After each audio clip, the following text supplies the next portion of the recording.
Hello student, तो स्वागत है आपका स्ट्रगल स्टडी एकेडमी में। तो आज के इस वीडियो लेक्चर में हम लोग देखेंगे वास्तविक संख्याएं, है ना। क्लास 10th मैथ एनसीईआरटी का हम लोग देखेंगे। और आज का हम इस वीडियो में बताएंगे प्रश्नावली 1.2। और इसमें प्रश्न हमारा पहला है, और पहला का इसमें 5 प्रश्न दिए हुए हैं। बोल रहा है निम्नलिखित संख्याओं को अभाज्य गुणनखंडों के गुणनफल के रूप में व्यक्त कीजिए। सबसे पहले दोस्तों तो हम बात कर ले कि अभाज्य गुणनखंड क्या होता है। तो वह संख्या जो एक से और स्वयं से विभाजित होती है उसे अभाज्य संख्या कहते हैं। अब अभाज्य संख्या क्या क्या एग्जाम्पल हो सकता है, तो देखिए जो 2 है वो एक से भी विभाजित होगा और स्वयं से ही विभाजित होगा, और किसी भी संख्या से विभाजित नहीं हो सकता, यानी उसमें किसी भी अदर संख्या से भाग नहीं किया जा सकता है ना। जैसे फॉर द एग्जाम्पल 3 ले लेते हैं हम लोग, 5 ले लेते हैं, उसी प्रकार 7 ले लेंगे हम लोग, लेकिन 9 नहीं होगा। 9 3 से भी डिवाइड होगा, 1 से भी होगा और 9 से भी होगा, है ना। तो ये स्वयं से तो हो ही रहा है और दूसरे से भी हो जा रहा है, तो ऐसे संख्या को अभाज्य संख्या नहीं कह सकते हम लोग। तो अब बताइए आगे क्या होगा। 11 होगा, 13 होगा, 15 नहीं होगा, 17 होगा, है ना। इसी तरह डॉट डॉट डॉट बहुत सारा, ये तो आप पढ़े ही होंगे आप। तो देखिए इसमें का सबसे पहला प्रश्न संख्या हमारा है 140 दिया हुआ है, और 140 को हम लोग अभाज्य गुणनखंडों के गुणनफल के रूप में व्यक्त करेंगे। तो सबसे पहले कि जैसे अगर मैं यहाँ पे एग्जांपल ले लेता हूँ एक छोटा सा, कि हम बोले कि 8 को अभाज्य गुणनखंडों के गुणनफल के रूप में व्यक्त कीजिए। तो अब आप इसे सबसे छोटी से छोटी अभाज्य संख्या से इसे डिवाइड करते हैं, है ना। तो 2 कटेगा 4 बार में, राइट। फिर 4 को कटाएंगे हम लोग 2 बार में, यानी 8 को हम लोग अगर अभाज्य गुणनखंड के रूप में, गुणनफल के रूप में अगर व्यक्त करें तो 2 गुणे 2 गुणे 2, है ना। तो ये हमारा क्या कहलाता है, अभाज्य गुणनखंडों के रूप में व्यक्त करना। ये देखिए अभाज्य संख्याओं के गुणनफल के रूप में हमने व्यक्त कर दिया। तो उसी प्रकार ये हमारा 140 है, पहला प्रश्न। तो यहाँ पे हम लोग निकालेंगे 140 का अभाज्य गुणनखंड। तो देखिए किस प्रकार निकाला जाता है। पहले तो ये आप इस तरह लगा देंगे, राइट, और ये हमारा 140 यहाँ पे लिख देंगे।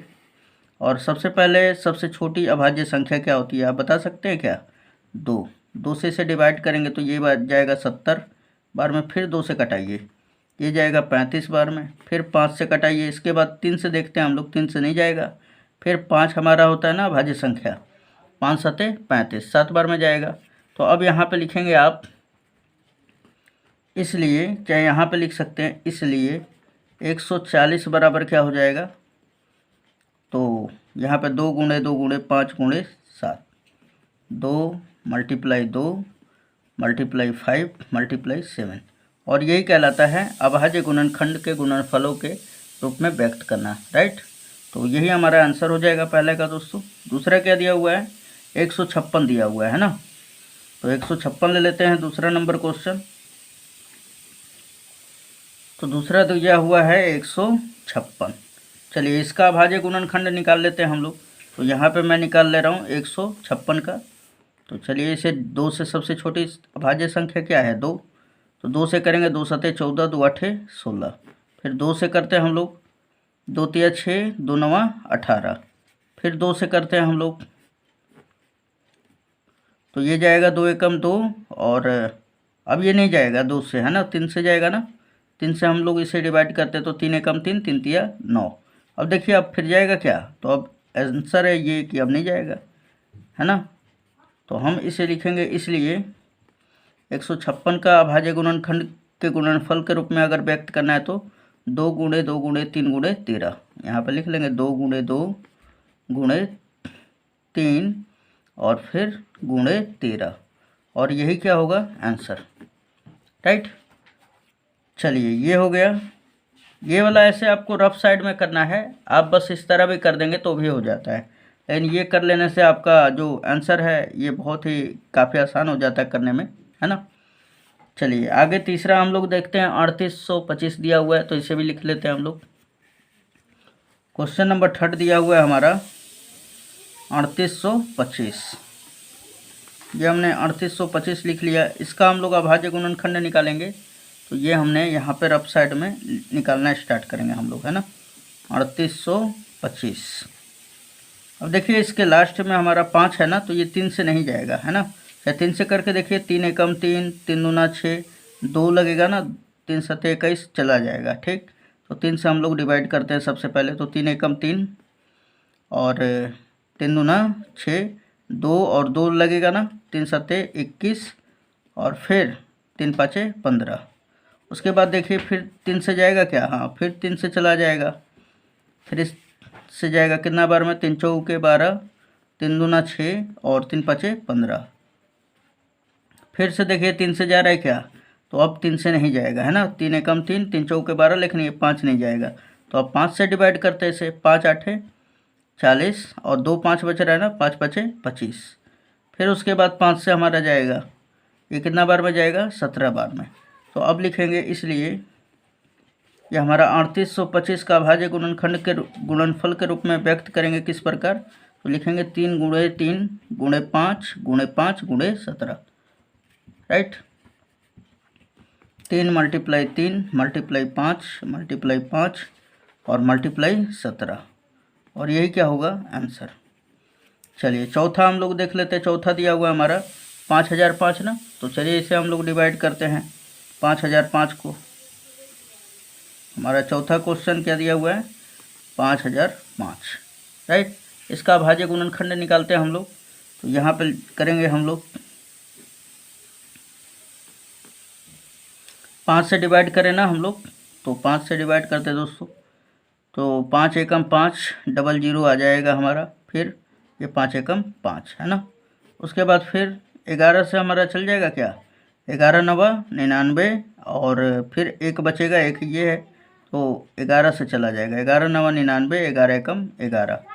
राइट, और फिर देखा जाए तो 13 से चला जाएगा, है ना, चाहे 7 से भी चल जाएगा, 13 टाइम 13 बार में, है ना।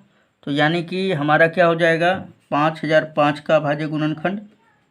तो यहाँ पे लिख लेंगे 5005 का अभाज्य गुणनखंड क्या हो जाएगा, तो 5 मल्टीप्लाई 11 मल्टीप्लाई 7 और मल्टीप्लाई क्या हो जाएगा, 13।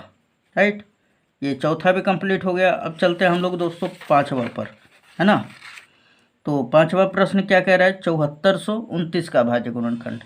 तो हमने यहाँ पे पाँचवा ले लिया है 7429, और इसे अब हम लोग हल करते हैं। तो इसका अभाज्य गुणनखंड निकालेंगे हम लोग ना दोस्तों, ये 7429 हो गया। चलिए उसके बाद अब इसे डिवाइड करते हैं, 3 से हम लोग डिवाइड करेंगे, देखते हैं कि होता है कि नहीं। 3 दूना 6, 3 चौके 12, 3 सत्ते 21 और ये नहीं जाएगा, है ना। अब किससे करते हैं हम लोग, 7 से करते हैं।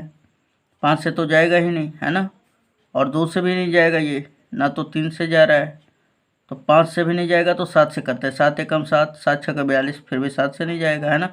11 से कटाते हैं हम लोग, 11 छक्के 66। चलिए इसे डिवाइड करके देख लेते हैं हम लोग, है ना। 11 से करेंगे तो 11 छक्के 66 और कितना बच जाएगा दोस्तों, यहाँ पे हम लोग करके देख लेते हैं। 7429 में कितने से डिवाइड करेंगे हम लोग, 11 से, तो 11 छक्के 66, 6 बार में चला जाएगा, और बचेगा 14 में से 6 घटेगा तो 8, और ये तो ख़त्म हो गया, है ना, और ये 2 उतर जाएगा। ठीक, 11 सत्ते 77। तो यहाँ पे देखा जाए दोस्तों, तो ये 11 से भी डिवाइड नहीं होगा, क्योंकि देख लीजिए 11 सत्ते 77, है ना।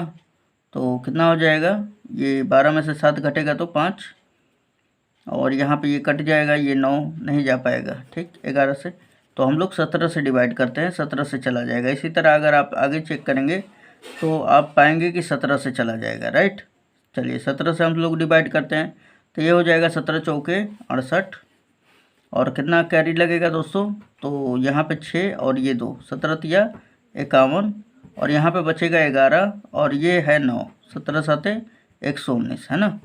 अब देखिए ये किससे जाएगा, तो 18 तो हमारा, 17 के बाद 18 तो हमारा अभाज्य गुणनखंड है नहीं, है ना। 3 4 से भी नहीं जाएगा, तो ये डायरेक्ट अब 19 से जाएगा।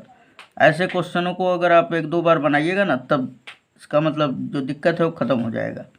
19 दूना 38, 5 और 7, 19 दूना 38, 19 तिया 57। यानी अब देखा जाए तो ये जो है 7429 का अभाज्य गुणनखंड, इसको हम लोग भाज्य गुणनखंड के गुणनफलों के रूप में अगर व्यक्त करना है, तो लिखेंगे 74 29 को किस रूप में लिखेंगे, तो 17 मल्टीप्लाई 19 और मल्टीप्लाई 23।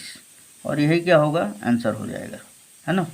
चलिए क्वेश्चन नंबर नेक्स्ट देखते हैं हम लोग। इसमें हम लोग देखेंगे प्रश्न संख्या दूसरा।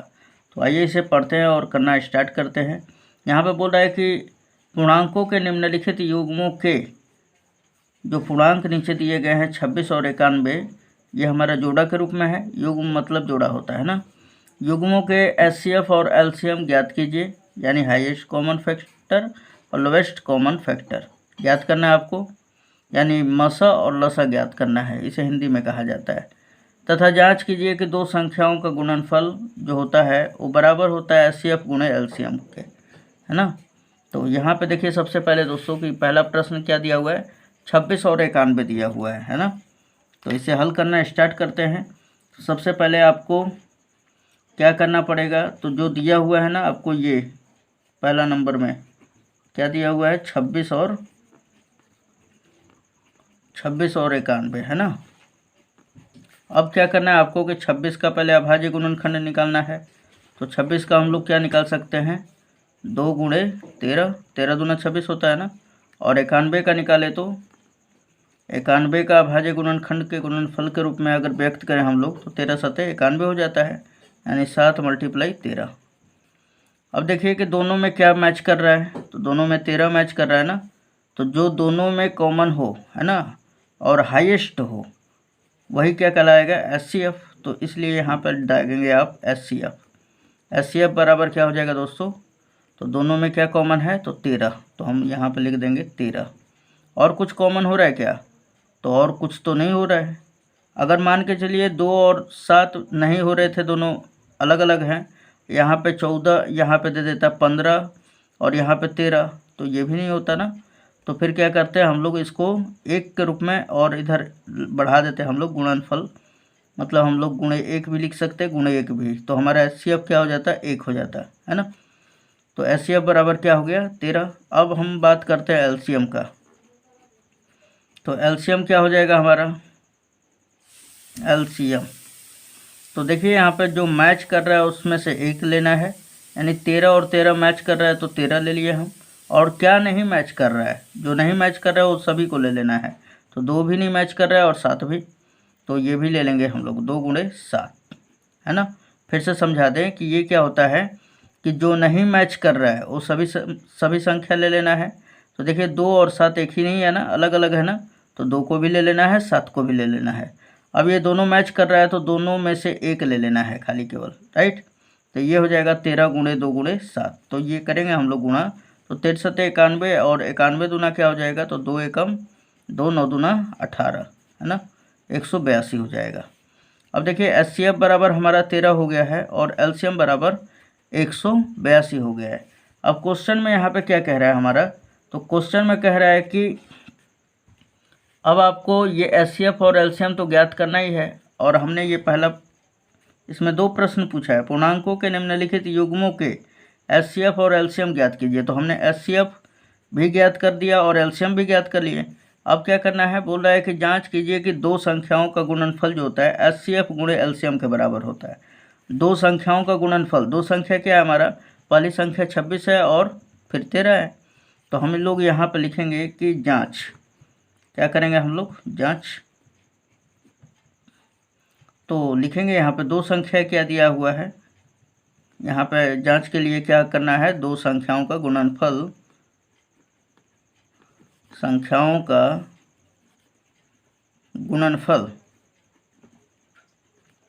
गुणनफल जो है किसके बराबर होना चाहिए, तो एचसीएफ गुणे एलसीएम के होना चाहिए, है ना, एलसीएम के।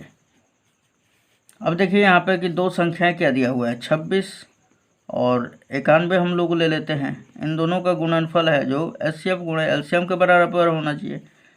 एचसीएफ का मान कितना दिया हुआ है, 13, और एलसीएम का मान कितना दिया हुआ है, 182, है ना। अब गुणा कर लेते हैं हम लोग। तो 26 और 91 में जब गुणा करते हैं तो क्या आ जाएगा दोस्तों, तो यहाँ पे इन दोनों को गुणा करने के बाद 2366 आ जाएगा, राइट। हमने कर लिया है और आप भी करके देख लीजिएगा, है ना, क्योंकि गुणा तो आपको आ ही रहा होगा। नहीं आ रहा होगा तो कमेंट में ज़रूर बताइएगा, मैं आपको स्पेशल गुणा सिखा दूंगा, है ना। 2366 बराबर इन दोनों का भी अगर गुणा करते हैं तो आपका 2366 होता है ना, जो कि क्या है, जो सत्य है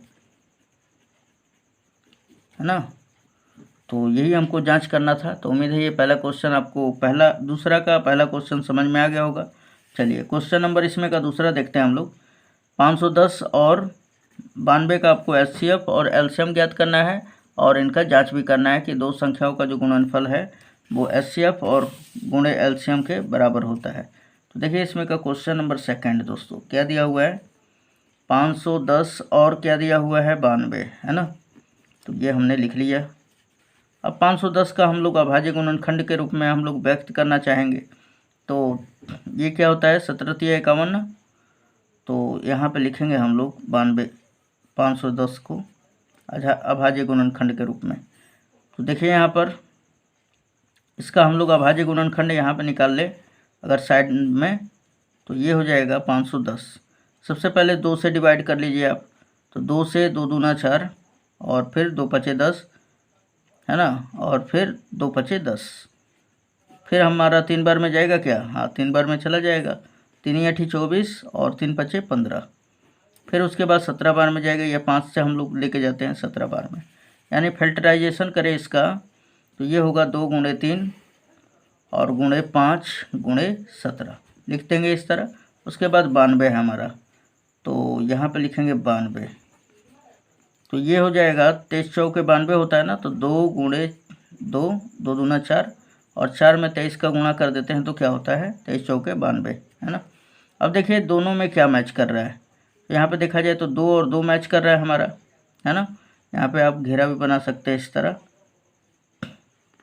तो 2 और 2 मैच कर रहा है, और कुछ मैच कर रहा है क्या, 2 इसमें है लेकिन इन सभी में नहीं है। फिर देखिए 23 इसमें है लेकिन इन सभी में नहीं है। फिर इसमें का 5 देखिए इसमें है क्या, नहीं। फिर 3 देखिए नहीं, फिर 17 ये भी नहीं है। तो हमारा जो एचसीएफ होगा वो क्या हो जाएगा, यानी कि दोनों में होना चाहिए नंबर, है ना, संख्या, तो वही एचसीएफ कहलाता है। तो 2 है हमारा, तो ये हो जाएगा एचसीएफ 2। अब बात करते हैं एलसीएम का। तो एलसीएम क्या हो जाएगा हमारा, तो एलसीएम जो मैच कर रहा है उसके बदले में 1 ले लेंगे, है ना। एचसीएफ गुणे जो संख्या नहीं मिल रहा है उन सभी का गुणनफल। तो अब बताइए कि इन दोनों का, ये दोनों तो मैच कर रहा है तो इसके बदले में हमने 2 ले लिया। अब क्या बच रहा है, 3 गुणे 5 गुणे 17। तो यहाँ पे लिखेंगे 3 गुणे 5 गुणे 17। और फिर इधर क्या बच रहा है, 2 गुणे 23 गुणे 2 गुणे 23। और जब आप इन सभी का गुणा कर लेते हैं दोस्तों, तो ये गुणा किए हैं हम, है ना, तो क्या हो जाएगा हमारा 23,460 हो जाएगा, राइट। चलिए ये आ गया हमारा एलसीएम का मान। अब हम लोग क्या करते हैं, जांच। तो जांच के लिए क्या कर लेंगे हम लोग, सबसे पहले एचसीएफ गुणे एलसीएम का मान निकाल लेते हैं। ये दूसरा तरीका देख लेंगे, वही है, एचसीएफ गुणे एलसीएम का मान निकालेंगे, है ना।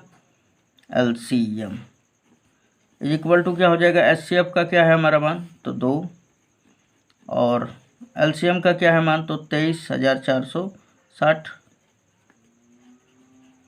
अब इन दोनों का गुणा कर लीजिए तो कितना हो जाएगा दोस्तों, 0 में 2 का गुणा होगा तो 0 हो जाएगा ना। 6 दूना 12 का 2, 4 दूना 8 1 9, 3 दूना 6 और 2 दूना 4, यानी ये कितना हो जाएगा, तो 46,920 हो जाएगा एचसीएफ गुणे एलसीएम का मान। अब हम लोग दोनों संख्याओं का गुणनफल देख लेते हैं।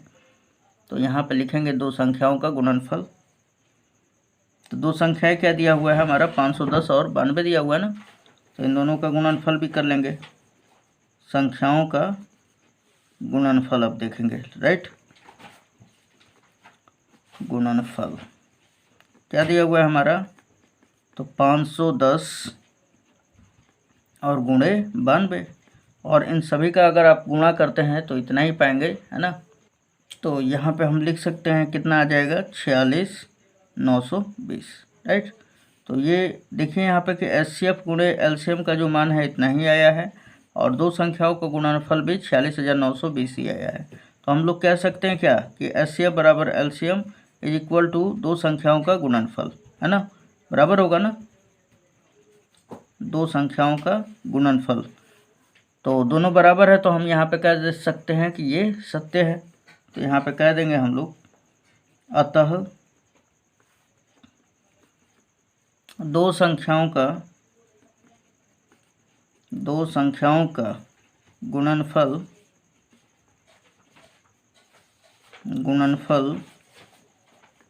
किसके बराबर होगा दोस्तों? HCF गुणे LCM के, है ना। तो उम्मीद है ये भी दूसरा क्वेश्चन भी आपको कंप्लीट हो गया होगा और लिख देंगे ये सत्य है। ठीक, तीसरा देखेंगे। क्वेश्चन नंबर तीसरा दिया हुआ है दोस्तों 336 और 54 का, है ना। तो यहाँ पे लिख लेंगे, तीसरा नंबर दाग लेंगे, राइट। यहाँ पे दिया हुआ है 336 और 54। तो सबसे पहले 336 का अभाज्य गुणनखंड के रूप में व्यक्त करेंगे। तो देखिए इसे नहीं कर पाएंगे तो इसे हम लोग अभाज्य गुणनखंड इसका निकाल लेते हैं। तो सबसे पहले 2 से डिवाइड करेंगे, 2 एकम 2, 2 छक्का 12, 2 अठे 16। अब फिर 2 से करेंगे हम लोग, तो 2 अठे 16, 2 चौके 8, फिर 2 से कर लीजिए तो ये जाएगा 42 बार में ना, 42 दूना 84 होता है। फिर 2 से लेके जाएंगे तो ये 21 बार में, फिर 3 से लेके जाएंगे तो फिर 7 बार में। तो हम लोग यहाँ पे लिख सकते हैं कि चूँकि 336 का अभाज्य गुणनखंड क्या हो जाएगा, तो यहाँ पे हम लोग कर सकते हैं 2 गुणे 2, 3 और ये 4, है ना। और आपका मर्जी करेगा तो 2 का पावर 4 भी लिख सकते हैं। फिर 3 गुणे 7 गुणे 3 गुणे 7, राइट। 54 को अब हम लोग किस तरह लिखेंगे? 54 का अभाज्य गुणनखंड ये तो निकल जाएगा ना। तो 27 दूना क्या होता है? 54, और इसे हम लोग लिख सकते हैं यानी कि 2 और 2 तिया 6 हो जाएगा ना, और 6 तिया 18, और 18 दूना 54। तो यहाँ पे लिख लेते हैं, कोई दिक्कत नहीं है, राइट। अब देखिए क्या क्या मैच कर रहा है। सबसे पहले तो यहाँ पे देखा जाए तो 2 मैच कर रहा है ना 2 से। फिर उसके बाद देखिए यहाँ पे ये भी 2 जो है इसमें 2 से मैच कर रहा है। उसके बाद देखा जाए तो 3 जो है इस 3 से कर रहा है मैच, ये आप देख सकते हैं, है ना। तो HCF बराबर क्या हो जाएगा? HCF बराबर ये जो मैच कर रहा है उनके बदले में 1 ले लेते हैं। फिर यहाँ पे 2, फिर एक और मैच कर रहा है ना 3 से, तो HCF क्या हो जाएगा? 2 दूना 4 तिया 12, राइट। LCM निकाल लेते हैं हम लोग। LCM बराबर क्या हो जाएगा? जो मैच कर रहा है उसके बदले में 1, यानी 2 मैच कर रहा है। फिर इधर भी 2 मैच कर रहा है, फिर उसके बाद 3 भी मैच कर रहा है ना। अब क्या क्या नहीं मैच कर रहा है, तो यहाँ पे देखिए 2 गुणे 2 यहाँ पे लिख लेंगे, फिर गुणे 7, फिर उसके बाद क्या नहीं मैच कर रहा है दोस्तों? गुणे 3। अब इन सभी का गुणा कर लेते हैं हम लोग। 2 दूना 4, 4 तिया 12, 12 दूना 24, दूना 48, 48 में 7 का रख करेंगे, 24 आते तो नहीं 2 दूना 4, 4 तिया 12, 12 दूना 24, 24 दूना 48, 48 में 7 का करेंगे तो 7 का करेंगे तो 8 सते 56 के 6 हाथ में 5, 7 चौका 28, 28 5 कितना हो जाएगा दोस्तों? 33, 33 हो जाएगा। 7 8 56 के 6 हाथ में 5, 7 चौका 28 और 5 33 हो जाएगा ना। उसके बाद 3 से कर लेते हैं, 6 तिया 18 के 8 हाथ में 1, 3 तिया 9, 1 10 के 0, 3 तिया 9 और 1 क्या हो जाएगा? 10 हो जाएगा, है ना। तो यानी कितना आ गया हमारा आपका ये 1008 आ जाएगा, किसका? LCM का मान। तो अब लिखेंगे यहाँ पे जांच। हमने HCF और LCM का दोनों का मान फाइंड आउट कर लिया ना, लिखेंगे जांच। पहले निकाल लेते हैं यहाँ पे, चूँकि हम लोग क्या जानते हैं कि 2 संख्याओं का गुणनफल किसके बराबर होता है दोस्तों? बराबर होता है HCF गुणे LCM के, HCF मल्टीप्लाई LCM, है ना। तो 2 संख्याओं का सबसे पहले LHS ले लेते हैं, यानी कि लेफ्ट हैंड साइड, यानी 2 संख्याओं का गुणनफल। तो 2 संख्याएं क्या है हमारे पास? 336 मल्टीप्लाई 54, है ना। तो क्या हो जाएगा हमारा इन दोनों का जब हम लोग मल्टीप्लाई करते हैं तो इसका जब गुणा करते हैं तो ये आता है 18,144, राइट। और इसी प्रकार HCF गुणे LCM, यानी अब RHS का बारी है। RHS क्या है हमारे पास? तो RHS क्या दिया हुआ है? HCF गुणे LCM, यानी RHS दिया हुआ है HCF गुणे LCM। और HCF का मान क्या है दोस्तों? यहाँ पे देख लीजिए आप HCF का, HCF का आप देख सकते हैं यहाँ पे 12 है, तो यहाँ पे लिखेंगे 12 गुणे LCM का मान कितना है, तो ये हमने निकाला है 1008। इन सभी का जब गुणा कर देते हैं ना तो ये 18144 आ जाता है। तो अब आप देख सकते हैं कि दो संख्याओं का गुणनफल भी उतना ही आएगा और HCF गुणे LCM का भी मान उतना ही आएगा। तो अतः हम लोग कह सकते हैं, अतः मतलब दो तीन तरीके से कैसे बना सकते हैं, LCM एकदम आंसर आई पे करेगा, है ना। अतः हम लोग कह सकते हैं कि LHS जो है वो किसके बराबर है, RHS के। ठीक, जैसे आपको आसान लगे। ये क्या हो गया, आंसर। तो चलिए नेक्स्ट वीडियो में मिलते हैं दोस्तों अगले क्वेश्चन के साथ। धन्यवाद। तो चलिए स्टार्ट करते हैं हम लोग प्रश्न संख्या 3। तो बोल रहा है यहाँ पर कि तीसरा प्रश्न में कि अभाज्य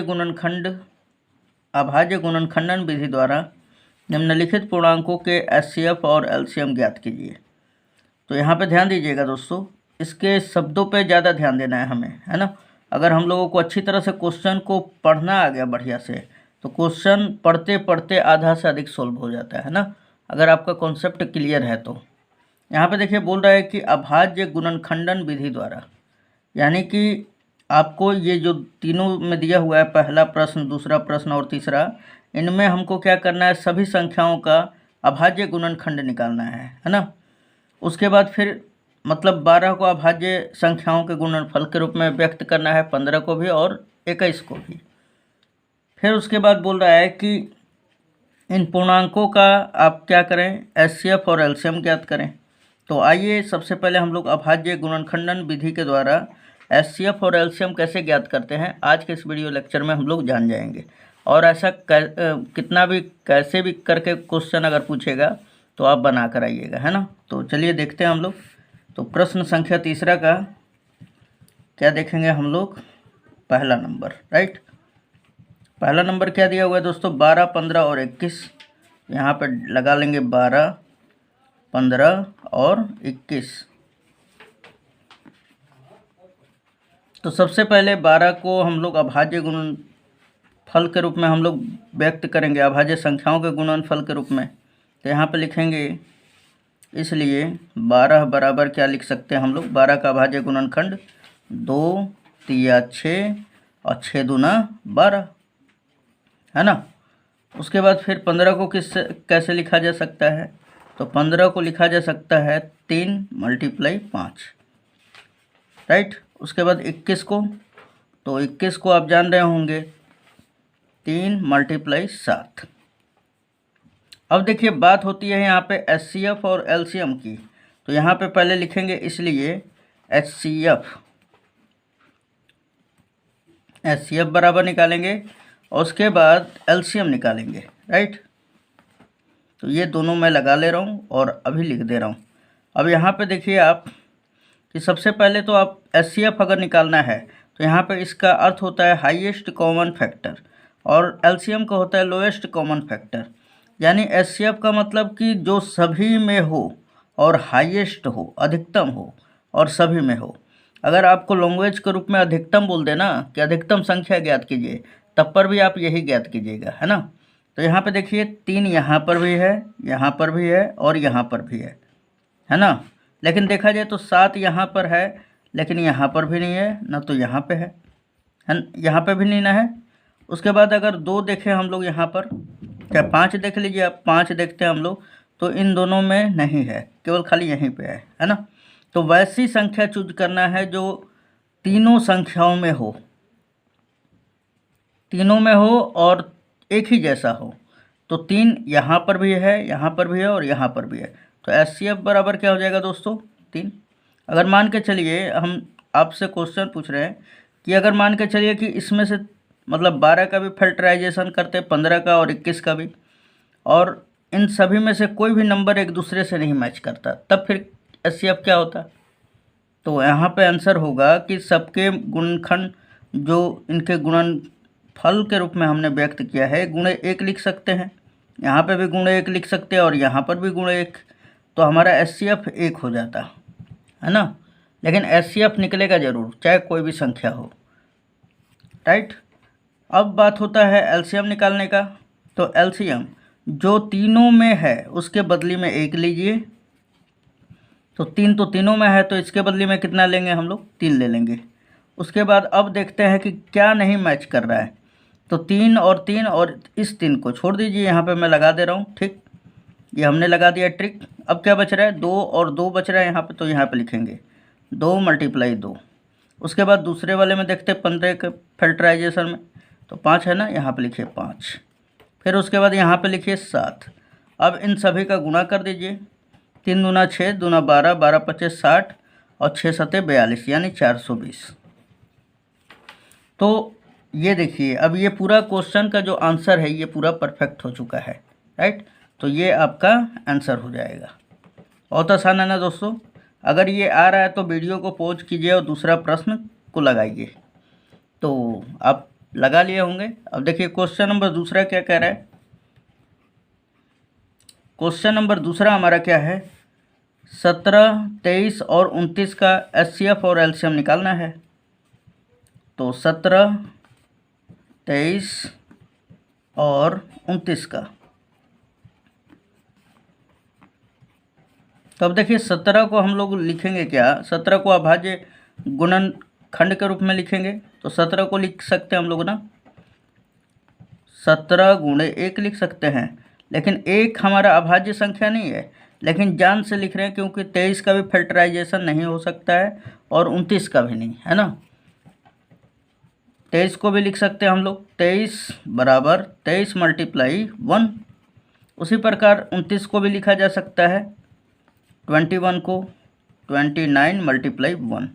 अब बात उठता है यहाँ पे कि एचसीएफ ज्ञात कीजिए। तो एचसीएफ बराबर क्या आप बता सकते हैं अब कि क्या होगा। तो आंसर होगा जब जो तीनों में हो। तो अब बताइए, यहाँ पर भी है और यहाँ पर और यहाँ पे 1 है ना, तो यहाँ पे लिखेंगे क्या, 1 हमारा क्या हो जाएगा, एचसीएफ हो जाएगा। अब एलसीएम लेते हैं हम लोग। तो एलसीएम बराबर क्या हो जाएगा दोस्तों। तो अब देखिए इन तीनों में क्या क्या मैच कर रहा है। तो 1 ले लिया हमने। अब क्या मैच नहीं कर रहा है, तो 17 × 23 × 29। तो यहाँ पे 17 × 23 × 29 लिख लेंगे। तो हमने यहाँ पे लिख दिया और अब इसका गुणा कर लेंगे तो कितना आ जाएगा दोस्तों, 11, 33 और 9 आ जाएगा, राइट। तो गुणा करके आप जान ही जाएंगे, गुणा तो आपको करने आ रहा होगा, है ना। तो ये आपका दूसरे का आंसर कंप्लीट हो चुका। ये एचसीएफ है और ये एलसीएम। ये किस विधि द्वारा है, क्या बता सकते हैं क्या, अभाज्य गुणनखंड विधि द्वारा है, अभाज्य गुणनखंडन विधि द्वारा। अब देखिए यहाँ पे पॉइंट नंबर तीसरा, 8, 9 और 25 का आपको एचसीएफ और एलसीएम ज्ञात करना है अभाज्य गुणनखंडन विधि द्वारा। ध्यान में रखिएगा दोस्तों, मैं बार बार इसलिए पढ़ रहा हूँ ना कि आप प्रश्न को पहले पढ़ लें कि कैसे बनाना है हम लोगों को, तभी जाकर उसी विधि द्वारा बनाएं।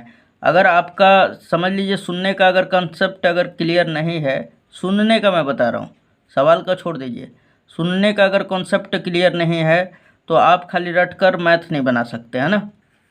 चलिए क्वेश्चन नंबर तीसरा हम लोग देखते हैं। 8, 9 और 25 का एचसीएफ और एलसीएम ज्ञात करना है और किस विधि से, तो अभाज्य गुणनखंड विधि से। ये हमारा तीसरा नंबर हो गया, राइट। 8, 9 और 25 का एचसीएफ और एलसीएम निकालेंगे हम लोग। तो चलिए अब देखिए यहाँ पे कि 8 को क्या लिख सकते हैं हम लोग। तो 8 का अभाज्य गुणनखंडन के रूप में क्या होगा, तो 2 सबसे छोटी संख्या 2 है, 2 का फिर 2 में करेंगे तो 4 हो जाएगा, फिर 2 का हम लोग करेंगे तो 8 हो जाएगा। अब 9 को भी अगर हम लोग लिखना चाहें तो 3 × 3, आपका मर्जी करेगा तो 1 भी लिख सकते हैं, है ना, चाहे लिख भी सकते हैं, लीजिए आप लिख भी लीजिए क्योंकि ज़रूरत भी पड़ेगा ना। ये हमने 1 भी लिख दिया। उसके बाद 25 को क्या लिख सकते हैं दोस्तों, तो 25 को लिख सकते हैं 5 × 5, है ना, और गुणे 1 लिख लीजिए। तो अब बताइए हमसे कि एचसीएफ क्या होगा, क्या बता सकते हैं एचसीएफ क्या होगा। तो ये हमारा एचसीएफ बराबर हो जाएगा, तीनों में क्या मैच कर रहा है, 1, तो ये 1 हो गया। अब एलसीएम निकालिए आप, एलसीएम क्या हो गया, तो एचसीएफ जो है उसके बदले में हम लोग एचसीएफ ले लेंगे, फिर गुणा करेंगे हम लोग। अब कौन कौन नहीं मैच कर रहा है ना, तो ये भी नहीं मैच कर रहा है, ये भी और ये भी। 2 का पावर कितना हो जाएगा, 3, फिर ये लिख लेंगे हम लोग 3 का पावर 2, है ना, यानी 3 2 को है तो मैं 3 का पावर 2 लिख दिया हूँ। ठीक, आप यहाँ पे भी लिख सकते हैं, कोई दिक्कत नहीं है। 5 का पावर क्या लिख देंगे, 2 लिख देंगे और मल्टीप्लाई सबका कर देंगे। यानी यहाँ पे देखा जाए तो 8 गुणे 9 गुणे 25, 5 पचे 25 हो जाता है। तो जब आप गुणा करते हैं तो इसका मान आ जाता है 1800, राइट। तो ये आपका एचसीएफ और एलसीएम निकल गया और ये हमारा क्वेश्चन संख्या 3 का आंसर था। तो उम्मीद है ये वीडियो आपको समझ में ज़रूर आया होगा। चलिए क्वेश्चन नंबर 4 नेक्स्ट वीडियो में देखेंगे। धन्यवाद दोस्तों। तो यहाँ पे दिया हुआ है कि एचसीएफ 306, 657 बराबर 9 दिया है। एलसीएम 306, 657 ज्ञात कीजिए। अब देखिए थोड़ा सा बच्चे क्या होते हैं कि क्वेश्चन देख के थोड़ा सा भड़क जाते हैं, लेकिन एकदम आसान है दोस्तों। ठीक, तो यहाँ पे देखिए कि सबसे पहले क्या क्या दिया है, तो आप इस पर ध्यान दीजिए। एचसीएफ बराबर 9 है ना। एचसीएफ बराबर क्या दिया हुआ है, 9, और ये हमारा पहली संख्या है और ये दूसरी संख्या है। अब हमें क्या ज्ञात करना है, यहाँ पे देखिए पहली संख्या 306 है ना, तो यहाँ पे भी 306 है। यहाँ पे दूसरी संख्या 657 है, तो यहाँ पे भी 657 है ना। लेकिन ज्ञात क्या करना है, एलसीएम ज्ञात करना है यहाँ पर। और यहाँ पे क्या दे रखा है, एचसीएफ पहली संख्या दूसरी संख्या, क्या ज्ञात करना है हमें, एलसीएम ज्ञात करना है। पता चला अब आपको। तो आप क्या बता सकते हैं क्या क्या दिया हुआ है, तो आप बताएंगे सर चूँकि दिया है एचसीएफ 306, 657 बराबर 9 है, तो ये हमने लिख दिया यहाँ पर कि चूँकि दिया है। तो हमने यहाँ पे लिख दिया चूँकि दिया है, और उसके बाद एचसीएफ 306, 657 बराबर 9 है ना। तो यहाँ पे हमने लिख दिया। अब एलसीएम बराबर क्या दिया हुआ है दोस्तों, एलसीएम बराबर आपको निकालना है, तो लिखेंगे एलसीएम 306, 657 बराबर वाट, राइट। तो हमने यहाँ पे लिख दिया। अब देखिए यहाँ पर कि सबसे पहले तो हमारे पास क्या क्या दिया हुआ है, तो इसे अगर हम लोग तोड़ ले बढ़िया से, तो एचसीएफ बराबर 9 दिया हुआ है और पहली संख्या बराबर 306 और दूसरी संख्या बराबर 657। तो ये हम लोग लिख लेते हैं।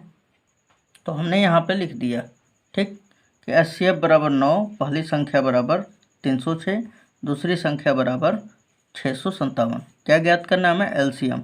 तो हम लोग चूँकि फॉर्मूला हम लोग जानते हैं दोस्तों, पहली संख्या गुणे दूसरी संख्या बराबर एचसीएफ गुणे एलसीएम होता है ना। तो हम लोग लिख लेते हैं इसको। तो ये हमने लिख लिया यहाँ पर कि पहली संख्या गुणे दूसरी संख्या बराबर एचसीएफ गुणे एलसीएम। अब बताइए यहाँ पर कि पहली संख्या कितना दिया है, क्या आप बता सकते हैं पहली संख्या क्या है, तो आंसर होगा 306 है। तो यहाँ पर रखिए आप 306, फिर गुणे दूसरी संख्या क्या है दोस्तों, 657, यहाँ पर रखेंगे 657, फिर बराबर, ये बराबर का सिंबल दे देंगे क्योंकि यहाँ पे बराबर है ना। एचसीएफ क्या दिया हुआ है दोस्तों, तो एचसीएफ आप देख सकते हैं 9 दिया हुआ है ना, तो यहाँ पर रखेंगे 9 और मल्टीप्लाई ये हमारा एलसीएम, इसको निकालना है आपको, राइट। तो एलसीएम को यहीं पर रखते हैं और 9 को इधर भेज देते हैं। तो 9 को अगर मैं यहाँ पे भेज दूँ तो 9 से इसको डिवाइड कर देते हैं सिंपली। तो 9 सत्ते 63, 9 से चल जाएगा, तो इसे कटाएंगे हम लोग। 9 सत्ते 63 और 9 तिया 27, यानी क्या बचा हमारा 306 और मल्टीप्लाई 73। ये बराबर है किसके, तो एलसीएम के, है ना। और जब इन दोनों का गुणा कर लेते हैं दोस्तों, तो यहाँ पे आएगा 22, 33, 8, राइट। गुणा करेंगे तो आप करके देख लीजिएगा ये किसके बराबर होगा, एलसीएम के बराबर। या इसे आप अच्छा लगने के लिए थोड़ा सा इधर साइड में एलसीएम लिख सकते हैं। एलसीएम बराबर क्या हो जाएगा, तो 22, 338। This is your answer. तो उम्मीद है दोस्तों ये आपको समझ में आया होगा। और ये हमारा स्क्रीनशॉट है, अगर लेना चाह रहे हैं तो देख सकते हैं। ये हमारा पहला और ये, है ना। तो मिलते हैं नेक्स्ट वीडियो में दोस्तों। धन्यवाद। और सभी वीडियो देखना होगा तो लिंक ज़रूर चेक कर लीजिएगा, है ना। धन्यवाद। तो यहाँ पे देखिए प्रश्न संख्या 5 क्या कह रहा है हमारा, कि जांच कीजिए कि क्या किसी प्राकृत संख्या n के लिए संख्या 6 के घात n अंक 0 पर समाप्त हो सकती है।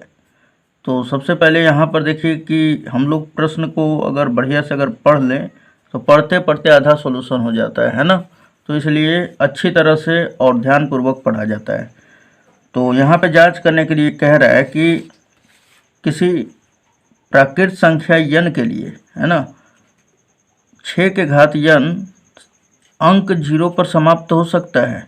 तो यहाँ पे देखिए बोल रहा है, यहाँ पर थोड़ा सा हम रफ साइड में समझेंगे पहले। यहाँ पे बोल रहा है कि 6 का घात n क्या 0 पे समाप्त हो सकता है। तो यहाँ पे देखिए कि अगर मैं n के जगह पे 1 रखूँ तो ये हो जाएगा 6 का पावर 1, फिर 2 रखूँ तो 6 के पावर 2, इसी प्रकार 3 रखूँ तो 6 के पावर 3, यानी और भी आप इसी तरह रख सकते हैं। तो ये हो जाता है 6 और ये क्या हो जाता है 6 के 36 और ये हो जाता है 216, राइट। तो हम बात करें कि ये 0 पर समाप्त हो रहा है कि नहीं हो रहा है। तो देखिए जैसे कि अगर हम लोग 10 ले लें तो 10 क्या है 0 है ना लास्ट में, तो इसको हम लोग क्या लिख सकते हैं 2 गुणे 5, तो ये 0 पे समाप्त हो सकता है ना। और यहाँ पे देखा जाए 20 ले लिया जाए, तो अगर 20 को देखें तो 20 को क्या लिख सकते हैं हम लोग 2 गुणे 5, यानी 2 के पावर 2 और यहाँ पे गुणे 5, है ना। या इसे हम लोग फाइनली क्या लिख सकते हैं 2 के पावर 2 और गुणे 5 के पावर 1, यहाँ पे आप देख सकते हैं। तो यानी कि और इसी प्रकार अगर आप ले तो 50 को क्या लिख सकते हैं हम लोग, ये भी 0 पे ही समाप्त होगा, है ना। तो इसको लिख सकते हैं हम लोग 2 गुणे 5 गुणे 5, अर्थात इसे अगर अच्छी तरह से लिखे तो 2 गुणे 5 के पावर 2, है ना। तो कहने का मतलब है कि कोई भी संख्या 0 पे कब समाप्त होगी, कोई भी संख्या 0 पे तब समाप्त होगी जब वो 2 गुणे 5, है ना, या 2 के पावर, यहाँ पे देखिए 20 कब समाप्त हो रही है जब 2 के पावर 2 और 5 के पावर 1 के रूप का हो। और 50 कब समाप्त होगी जब 2 के पावर 1 गुणे 5 के पावर 2 के रूप का हो, है ना। अब मैं बोलूँ आपको कि हम कोई भी संख्या जैसे 10 के घात ये क्या है हमारा, तो 50 को क्या लिख सकते हैं 5 गुणे 10, है ना। तो यानी कि हमारा क्या होना चाहिए, कुल मिलाकर ये है कि कोई भी संख्या 0 पे तभी समाप्त होगा जब वो 2 के घात n, यानी n क्या, n का मान मतलब 1 2 3 4 कुछ भी हो सकता है, और 5 के घात कितना होना चाहिए यम होना चाहिए, राइट। तो कोई भी संख्या 0 पे कब समाप्त होता है जब 2 के घात n और गुणे 5 के घात यम के रूप का हो, तभी वो 0 पर समाप्त हो सकता है, अन्यथा नहीं हो सकता है। क्योंकि यहाँ पे अगर हम लोग देखें तो 36 को अगर हम लोग फैक्टराइजेशन कर रहे हैं, या 6 को ही, चाहे 6 के घात n को हम लोग ले लेते हैं, है ना, इसी को बोला है 0 पे ना, तो हम लोग लिखेंगे इसको कि 2 गुणे 3, 2 3 6 होता है ना, और पावर क्या है n।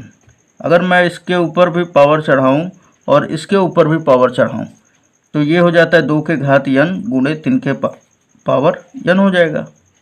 और देखा जाए तो ये 0 पर समाप्त नहीं हो सकता है, क्योंकि इसके ये क्या है 2 के पावर 5, 2 के घात n और गुणे 5 के घात यम के रूप का नहीं है ना। तो इसका भाज्य गुणनखंड क्या निकलना चाहिए कि 2 गुणे 5 के फॉर्म का होना चाहिए, है ना। अब पावर कुछ भी हो, n हो और यहाँ पर यम हो, तो हम लोग यहाँ पर लिख सकते हैं, क्या लिख सकते हैं कि चूँकि 6 के घात, ये हमारा क्वेश्चन संख्या 5 है, इसी का हम लोग सॉल्यूशन देखेंगे, है ना। तो यहाँ पे लिखेंगे कि चूँकि 6 के घात n बराबर क्या लिख सकते हैं हम लोग 2 गुणे 3 का घात n, या हम लोग इसको लिख सकते हैं 2 का घात n गुणे 3 का घात n, है ना। और यहाँ पे बोलेंगे कि जो 2 के पावर n गुणे 5 के पावर m के रूप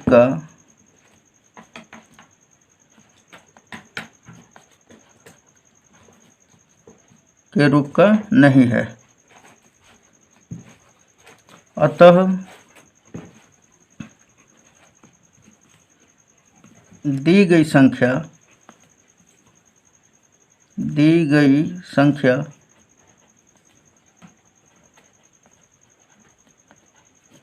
छः के घातीयन 0 पर समाप्त नहीं होगी। 6 के घातीयन 0 पर समाप्त नहीं होगी।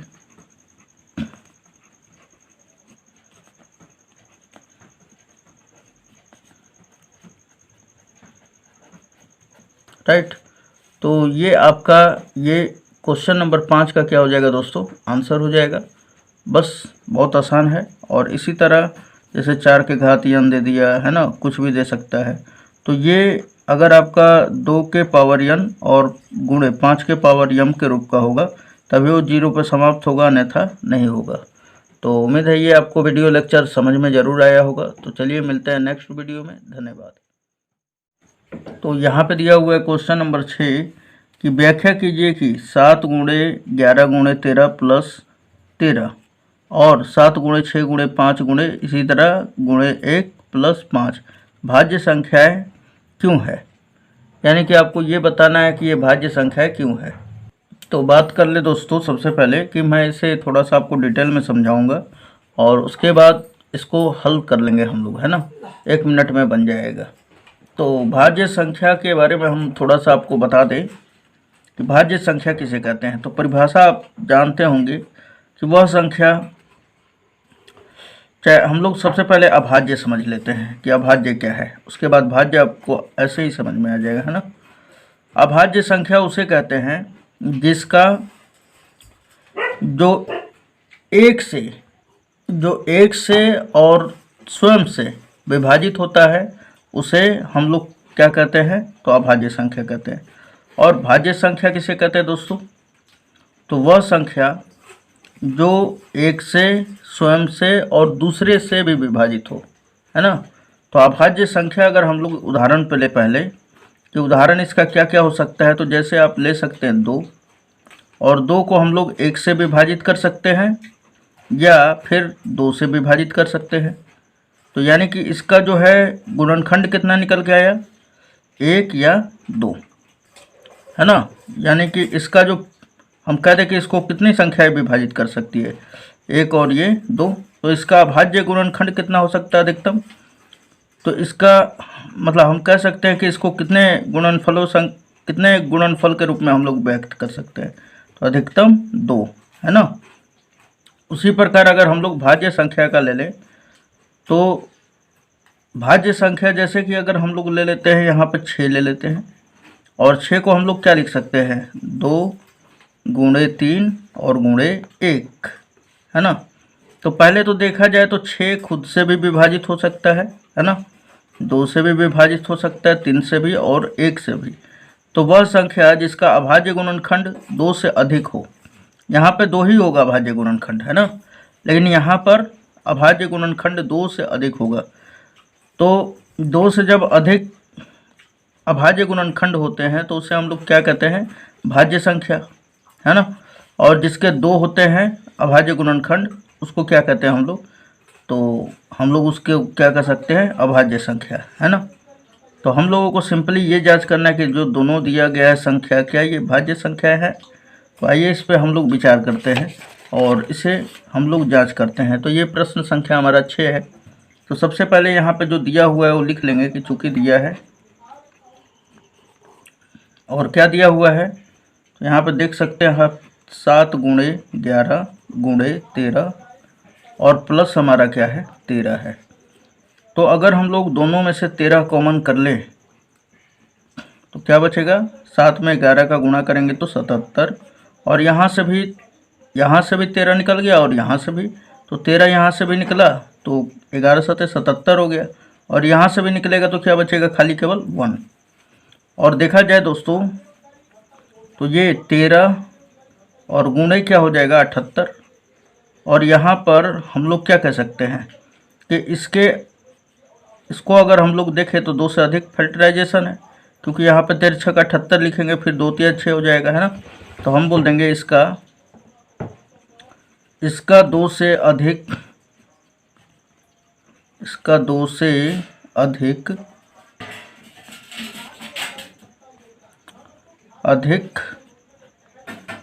अभाज्य गुणनखंड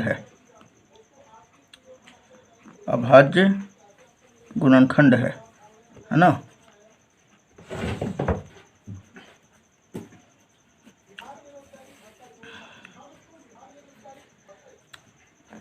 इसलिए यह 2 से इसलिए यह भाज्य संख्या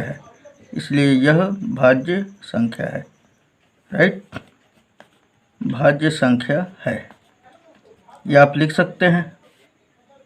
तो ये हो गया हमारा कि ये जो दिया हुआ था पहला 7 × 11 × 13 + 13, ये हमारा क्या निकल के आया, भाज्य संख्या, क्योंकि इसका जो अभाज्य गुणनखंड है 2 से अधिक निकल सकता है ना। आप इसको फिल्टराइजेशन करेंगे तो आगे देखते हैं हम लोग। दिया हुआ है 7 × 6 × 5 × 4 × 3 × 2 × 1। इसी प्रकार सिमिलरली यहाँ पे मैं अब बना दे रहा हूँ, है ना। इसी प्रकार अगर हम लोग देखें थोड़ा सा, तो ये हम लोग लिख लेंगे कि 7 × 6 × 5 × 4 × 3 × 2 × 1 और प्लस है हमारा 5, है ना। यहाँ पे देख सकते हैं आप। अब इन दोनों में से क्या कॉमन है, तो 5, और क्या बच रहा है हमारा, तो यहाँ पे बच रहा है हमारा 7 × 6 × 5 तो कॉमन हो गया ना, 4 × 3 × 2 और × 1, और यहाँ पे क्या है 5 निकल जाएगा तो +1। अब अगर हम लोग देखें थोड़ा सा और, तो ये 5 × यहाँ पे देखिए 2 × 6 = 24, 24 × 6 = 144 होता है। 144 में 7 का गुणा करेंगे तो 7 × 28 के 8, और 2 हाथ में 7 × 28 और 2 30, हाथ में 3 और 7 × 1 7 और 3 10 हो जाएगा, है ना। यानी कि यहाँ पर हमारा 1008 आ रहा है और ये +1, और हम लोग देखें यहाँ पे तो 5 × 1000 क्या हो जाएगा, 9 हो जाएगा ना। तो अब देखिए यहाँ पर इसको भी हम लोग 11 से भी विभाजित कर सकते हैं, 9 से भी, है ना, और ये 5 से भी, यानी कि इसका भी क्या है 2 से अधिक अभाज्य गुणनखंड हो सकता है। तो बोलेंगे यहाँ पे इसको अलग भी डिफरेंट भी कर सकते हैं आप, है ना। इसका 2 से अधिक अभाज्य गुणनखंड है। तो यहाँ पे हमने लिख दिया कि इसका 2 से अधिक अभाज्य गुणनखंड है, अतः यह भाज्य संख्या है। तो इस प्रकार दोस्तों प्रश्न संख्या जो 6 है वो कंप्लीट हो चुका है, और आप चाहें तो इसका स्क्रीनशॉट ले सकते हैं या आप अपने नोटबुक में उतार सकते हैं, ठीक। तो मिलते हैं नेक्स्ट वीडियो में दोस्तों, धन्यवाद। अगर सभी वीडियो देखना है तो डिस्क्रिप्शन में लिंक है, आप प्ले लिस्ट में जा सकते हैं और वहाँ से अपना प्रिपरेशन कर सकते हैं। अगर कोई भी प्रश्न आपका 5वां 4था सभी का अलग अलग वीडियो बना रहे हैं, है ना, तो वहाँ से आप अपना प्रॉब्लम जो है दूर कर सकते हैं। तो चलिए मिलते हैं नेक्स्ट वीडियो में, धन्यवाद। तो यहाँ पे दिया हुआ है क्वेश्चन नंबर 7 कि किसी खेल के मैदान के चारों ओर एक वृत्ताकार पथ है। यहाँ पे ध्यान दीजिएगा दोस्तों कि एक हमारा खेलने का मैदान है ना, जिसे फील्ड कहते हैं हम लोग, और उसके चारों ओर एक क्या है, वृत्ताकार रास्ता है। पथ मतलब रास्ता होता है ना। ये हमारा इस प्रकार है, ये आप यहाँ पे देख सकते हैं, राइट। ये हमारा क्या है, वृत्ताकार पथ है। अब बोल रहा है कि इस मैदान का एक चक्कर लगाने में सोनिया को 18 मिनट लगते हैं। क्या होता है कि मान लीजिए कि सोनिया जो है यहाँ से स्टार्ट करती है जाना, और ये जब पूरा का पूरा एक चक्कर पूरा घूम जाती है तो इसे कितना मिनट लगता है, तो 18 मिनट लगता है। किसको, सोनिया को 18 मिनट लगता है ना। आगे फिर बोल रहा है जबकि इसी मैदान का एक चक्कर लगाने में रवि को 12 मिनट लगते हैं। यानी कि रवि को कितना लगता है, तो रवि एक लड़का है और वो क्या करता है, फिर यहीं से स्टार्ट करता है चलना, और वो जब चलता है ये पूरा वृत्ताकार पथ एक चक्कर अगर पूरा करता है तो उसे 12 मिनट लगता है। कितना, 12 मिनट। किसको लगता है दोस्तों, रवि को, है ना, 12 मिनट लग रहा है। आगे बोल रहा है कि मान लीजिए वे दोनों एक ही स्थान और एक ही समय पर प्रारंभ करके एक ही दिशा में चलते हैं, कितने समय बाद वे पुनः प्रारंभिक स्थान पर मिलेंगे। तो देखिए कुल मिलाकर कह दें हम आप लोगों को, यहाँ पे बोला है ना कि एक ही समय पर प्रारंभ करके एक ही दिशा में चलते हैं, है ना। यानी यहाँ से शुरू करता है और दोनों के दोनों क्या करता है, एक ही समय पर शुरू करता है और एक ही दिशा में जाना स्टार्ट कर देता है। तो बोल रहा है कि प्रारंभ करके एक ही दिशा में चलते हैं, कितने समय बाद वे पुनः प्रारंभिक स्थान पर मिल जाते हैं। जहाँ से शुरू किए थे चलना वहाँ पे कब मिल जाते हैं, तो वो न्यूनतम से न्यूनतम आपको समय बताना है। और जब भी आपका अर्थ यहाँ पे न्यूनतम निकल के आए तो आपको ज्ञात करना होता है एलसीएम। क्या ज्ञात करना होता है दोस्तों? एलसीएम। और अधिकतम, अब बोलेंगे सर इसमें कैसे हम लोग जानेंगे, तो अगर एचसीएफ अगर आपको कहेगा, ध्यान से सुन लीजिए, एचसीएफ जब भी कहेगा तो उसमें अधिकतम मान जरूर बोलेगा। क्या बोलेगा दोस्तों? अधिकतम मान, है ना। अधिकतम मान जरूर, अधिकतम का जरूर नाम लेगा। अगर एलसीएम बोलता है तो उसमें न्यूनतम ले या मत ले, लेकिन अधिकतम नहीं लेगा नाम। तो आपको ये ट्रिक जो है आपको काम जरूर देगा। अधिकतम पे एचसीएफ, अगर अधिकतम का नाम ना ले, बोले कि एक ही समय बाद, है ना, फिर कितने समय के बाद मिलेंगे, तो ये इस कंडीशन में हम लोगों को एलसीएम निकालना होता है। तो सबसे पहले मैं बता दूं आपको कि क्या क्या दिया हुआ है इसमें, ये लिख लेते हैं हम लोग।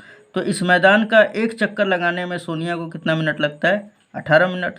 तो लिखेंगे कि सोनिया को एक चक्कर लगाने में लगा समय बराबर 18 मिनट, है ना। तो हमने यहाँ पे लिख दिया सोनिया द्वारा लगा समय कितना है? 18 मिनट। उसके बाद क्या लिखेंगे दोस्तों कि रवि द्वारा कितना समय लिया जा रहा है, तो रवि को 12 मिनट लग रहा है ना, उसी स्थान से प्रारंभ करके और एक चक्कर पूरा करने में। तो लिखेंगे तथा रवि द्वारा लिया गया समय बराबर 12 मिनट। अब आगे देखिए दोस्तों, हमने यहाँ पे लिख दिया है ना, कि रवि द्वारा लगा समय कितना है? 12 मिनट। अब हम लोग देखिए एलसीएम ज्ञात करना है हमें कि कितने समय बाद वे पुनः प्रारंभिक स्थान पर मिलेंगे। तो यहाँ पे ध्यान दीजिएगा, सबसे पहले 18 का हम लोग फैक्टराइजेशन करते हैं, अभाज्य गुणनखंड के रूप में इसको व्यक्त करेंगे। तो चूँकि यहाँ पे लिखेंगे कि चूँकि 18 बराबर क्या लिख सकते हैं? 2 गुणे 3 गुणे 3, है ना, 2 तिया 6, 6 तिया 18। उसके बाद 12 को क्या लिख सकते हैं दोस्तों? तथा 12 को हम लोग लिख सकते हैं 2 गुणे 3 और 2 तिया 6 दूना 12 हो जाएगा, है ना। चाहे इस तरह कर लेते हैं, 2 दूना 4 और 4 तिया 12। अब देखिए यहाँ पे कि एलसीएम हम लोग क्या निकालेंगे? एलसीएम निकालेंगे, है ना, कि कितने समय बाद वे पुनः प्रारंभिक स्थान पर मिलेंगे। तो यहाँ पर डालेंगे कि दोनों का मिलने का प्रारंभिक, हम लोग बोल देंगे कि दोनों का प्रारंभिक स्थान पर मिलने का लगा समय, है ना। तो यहाँ पे डाल देंगे हम लोग दोनों के द्वारा लगा समय। बस जितना सिंपल अगर आप लिखते हैं ना तो अच्छा रहता है। लगा समय, और ये समय किसके बराबर होगा? तो एलसीएम के बराबर होगा, राइट। तो एलसीएम हम लोग कैसे निकाल पाएंगे दोस्तों? देखिए इन दोनों में क्या मैच कर रहा है? 3 3 और 2 2। तो इनके बदले में 1 ले लीजिए, यानी कि 2 मैच कर रहा है और गुणे 3 मैच कर रहा है। और क्या नहीं मैच कर रहा है? 3 और 2। तो लिख लेंगे यहाँ पर 3 गुणे 2, राइट। अब हम लोग क्या करते हैं, सभी का गुणा कर लेते, 2 तिया 6 तिया 18, 18 दूना 36 हो जाएगा ना। यहाँ पे हो जाएगा 36 मिनट। यानी दोनों जो है प्रारंभिक स्थान पर कितने समय बाद मिलेंगे? तो 36 मिनट के बाद मिल जाएंगे, है ना। तो यही आपका आंसर था दोस्तों। उम्मीद है ये आपको क्वेश्चन नंबर 7 का लेक्चर समझ में आया होगा, है ना। तो मिलते हैं नेक्स्ट वीडियो में। धन्यवाद। This is your answer.